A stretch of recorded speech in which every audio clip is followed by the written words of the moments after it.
Yo, what's up? I want to show you guys how to play a certain position against Fox, mainly against Fox. It is. I'm recorded some examples, so you got like this. So we got slot one, which looks like this. Classic double back, yeah. The analysis that I did, Lucky versus S2J, Genesis Black, a lot of double back airs. So this is very common. If you play against Foxes, you will find yourself a lot in this situation. Very, very often. Second example. Also classic, back air up tilt. Another example, which is not that common, but still some people use it. This is the most brutal one, because that little shine kind of takes out some of our options. So many people think that you have to always do something out of shield, like roll or jump or whatever. And also, you guys know that if you can, how do I show this? Off. So you know, if I hold shield and C-stick down, I will buffer spot dodge. Same as with the rolls, right? You can also do the same with C-stick up. Chef Rock recommended this, and this actually buffers the jump out of shield, and it's insane what you can do with this. So I would recommend to let go shield, like release your shield and hold down when you find yourself in this situation. Why? Because this solves almost all the problems. I'm gonna show you. So we have slot 1 playback and Falcon slot 1 playback. So what Falcon does here, like what I recorded my inputs, I didn't record them frame by frame, I just input them normally. I release shields. What you want to do is you release your shield and then you hold down. So you basically want to get hit in order to grab, because if you crouch cancel Fox back air or Fox up tilt, you get a true grab on both of that. So that's why this option select is very broken. Like, this is just, I'm gonna let it replay a few times so you guys can see, right? Letting go shield, crouching, grab. The same inputs counter that back air up tilt what Fox like to use. It's the same inputs. Falcon is still in slot 1. He has still the same inputs recorded. Basically, you let go shield and you crouch cancel whatever comes, and then you dash and grab. The whole thing doesn't work when he does one little shine in between. The shine interrupts, because you can't crouch cancel the shine or ASDI down the shine. So I have another solution for this. Is it this slot? So what you want to do also sometimes, when Fox hits or whatever hits your shield, right? You can shield the eye. Let me display it frame by frame for you guys. So this backer comes. If you hold away while you're in shield and like shield stun, something is attacking your shield, you hold away, you gain a little distance. That distance is very important, because now we have a little distance to the shine. So we can perfectly act out of shield frame 1 if you buffer the C-stick up. So I'm not wave dashing out of shield with a jump. You see, X or Y, like the jump buttons aren't triggered. I use the C-stick up to have frame perfect jump out of shield. It's insanely fast. And then you wave dash safely out of this position, and then you can just whiff punish that. You can whiff punish up tilt, whatever they use, back air, up tilt, whatever. So again, without frame by frame,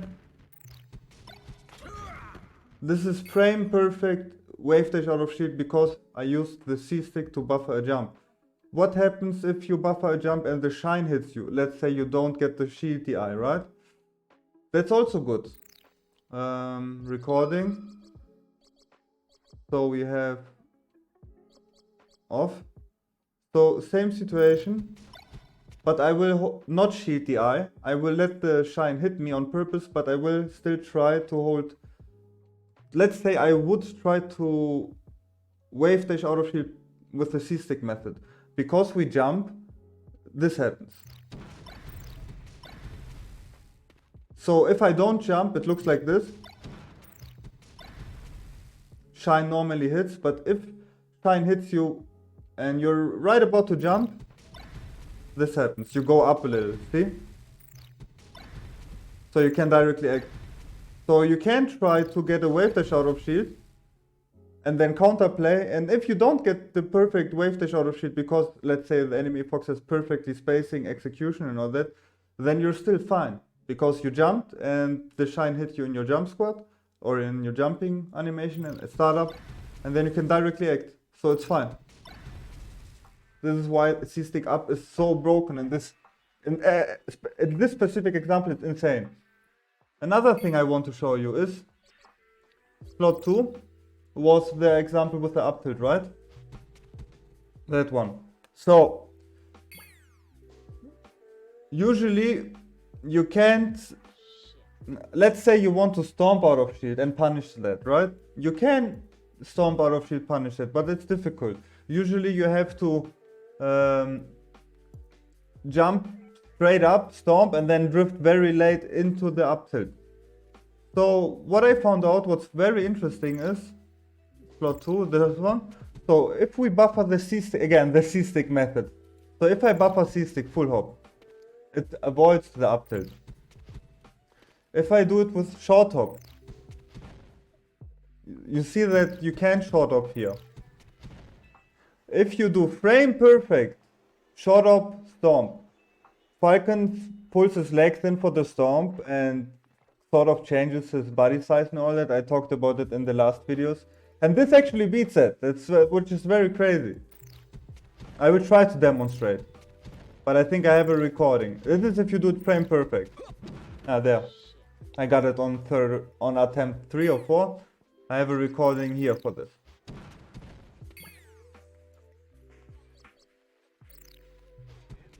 This is frame perfect. If you hold the C-stick up and instantly stomp, you become so small that you can very much outspace. This is a very specific example, obviously. You can make it easier if you just shield the eye. And then you have more distance and then you can jump out of shield. But that C-stick method, bro, I think I'm not used to it right now because I'm very used to jumping out of shield and trying to time your jump. But that C-stick thing, that's just so broken.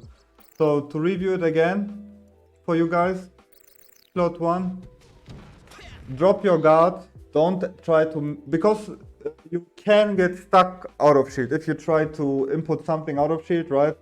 So sometimes it's actually very good to drop your guard and hold down, because we want this, we want exactly this to happen. Drop your guard, boom. The same method as I said counters this stupid thing with the up tilt, you're fine. Here you have to play different situations, right? You have to shield the eye. And if we shield the eye, this is pretty much the same as example 1. We just drop our guard and crouch, but what we did additional is we did a little shield the eye to avoid the shine. So this is perfect example. So what happens if we get hit? We automatically ace the eye down or crouch it, depends on how fast we are. And then we trade it, we take the back hit and grab him. If we don't get hit, we are still perfectly fine and we could dash out of crouch and grab him. So either way, this method like drop your guard and then CC is very good. You're fine here. There was one guy on Twitter throwing a whole tantrum at me because he said, yeah, but you're using ace the eye down, this is no crouch. I'm using crouch here. I'm trying to crouch his move. If he hits you before you actually get your crouch cancel out, then it's ace the eye down. If he hits at the very early beginning, like this for example, slot 1. Technically it's a ace the eye down because Falcon hasn't entered the crouch cancel state yet.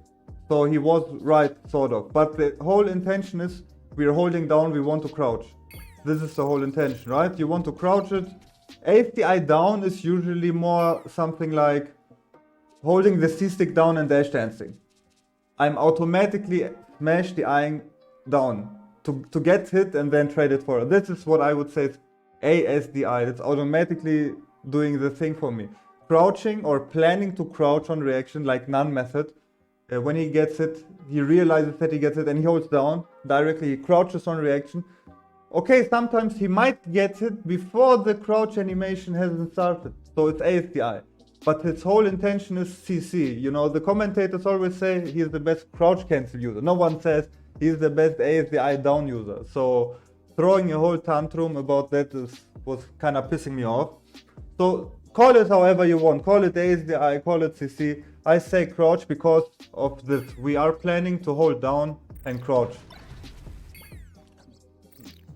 This is the whole idea. We want to crouch their move and then trade it for a grab. So I hope this tutorial helped you to solve this situation. We have many examples and that should be it. Let me know how you... It feels for me weird with the C-stick, but I think it's mega OP. So let me know in the comments how it works for you. It's it's very interesting and don't lose the situation. Have a nice day, guys. Bye.